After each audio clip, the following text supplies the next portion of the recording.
Geert Wilders has stalked the Dutch political theatre for decades without making any significant breakthrough. But that changed this week as the charismatic populist, who's known for his tough talk on immigration and Islam, won the highest number of seats in the general election. Whether he'll become Prime Minister is still to be determined, but in the words of the BBC, his victory has spooked Europe. How high can the populist tide rise? To answer that, I'm joined by pollster and political scientist Matt Goodwin. Hello, Matt. Welcome back to GB News. What did you make of Geert Wilders' performance in itself? How well did he do? To what extent was that unexpected?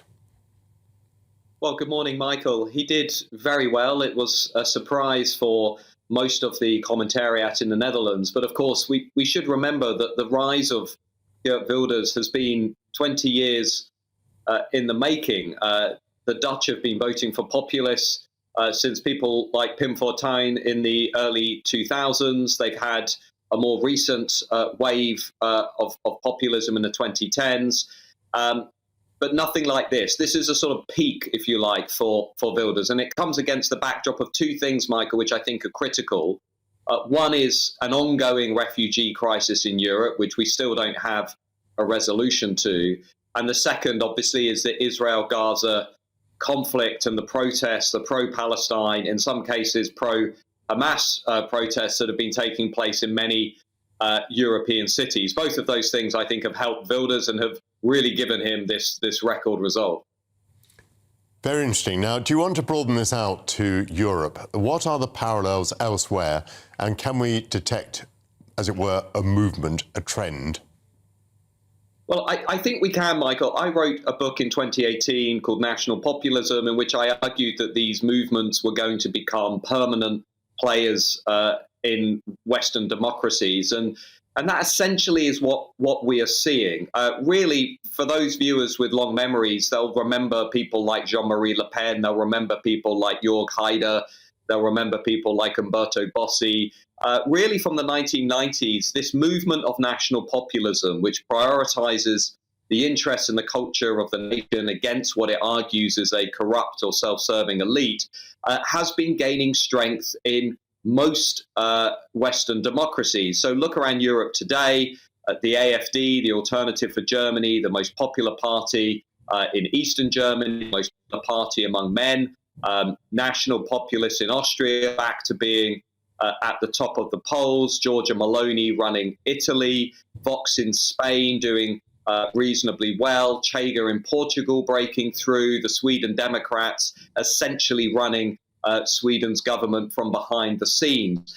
So these movements are very significant, are very strong, Michael. And, you know, what's interesting about Britain, by the way, is that we are now one of the only democracies in Europe not to have one of these very successful populist movements. And, you know, from where I'm sat, Michael, the thing I would say is what all of this shows is, I think, the failure of established parties to really respond to the concerns that are driving voters into the arms of these parties. I mean, we're nearly 10 years on now from the votes for Brexit, the votes for Donald Trump, you know, and still we've got unresolved public concerns over migration, unresolved public concerns over law and order, unresolved public concerns over what's happening to the cultural left in our politics, which is increasingly radical. And these parties will just keep getting stronger and stronger unless the reasons people are voting for them are actually addressed.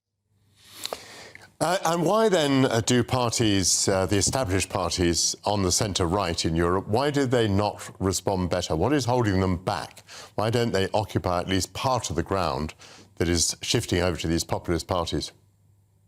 Well, I think we've seen two things going on, really, Michael. The first is parties on the left are basically, in my view at least, incapable of really addressing these concerns over migration and borders and security, because ultimately they view them as being somehow racist, which is really reflecting how far left today's left has gone. But the second thing, I think, which is difficult for the established parties, if we're being honest with viewers and we're being honest with voters, is that they can't control these issues anymore. They've either handed too much power and authority up to organizations like the European Union, or they've outsourced power and authority to regulatory industries and agencies that aren't directly accountable to people. And so they haven't really got that control over those issues that they used to have. And partly that's been exacerbated, we must remember, by some of the disastrous policies people in power have pursued. I mean, the reality, for example, of our refugee crisis is that was partly stoked by our disastrous interventions in Afghanistan, in Iraq, in Syria, Libya, our inability to stabilize Northern Africa, our inability to find a political consensus in dealing with that challenge, and deciding what we want to do in terms of defending our borders.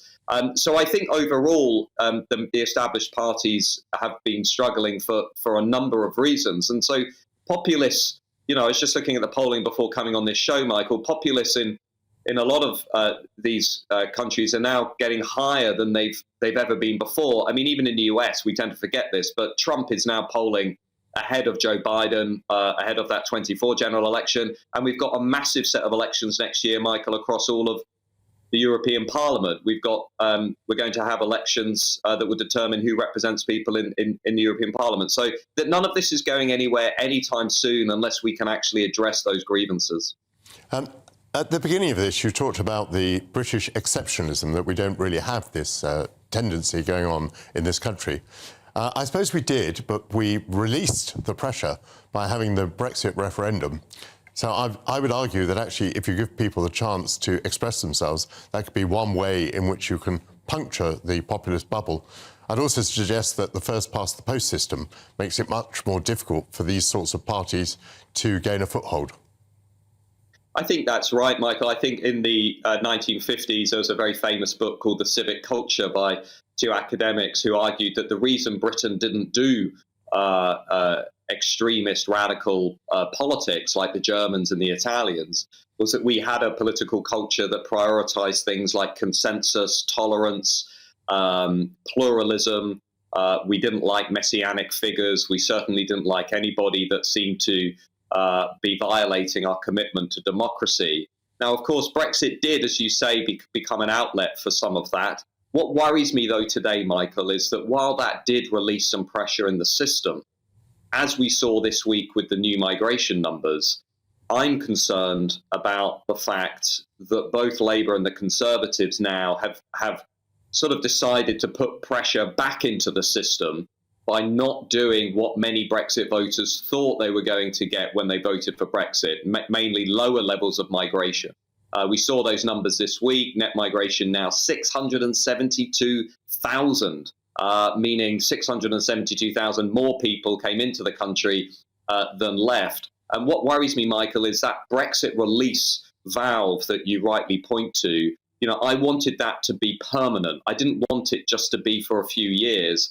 And what worries me today is that we seem to have leaders who are determined to take us back into that politics of populism and polarization and division by not giving the British people what they want. And lastly, Michael, I polled them this week. I'll give you one figure.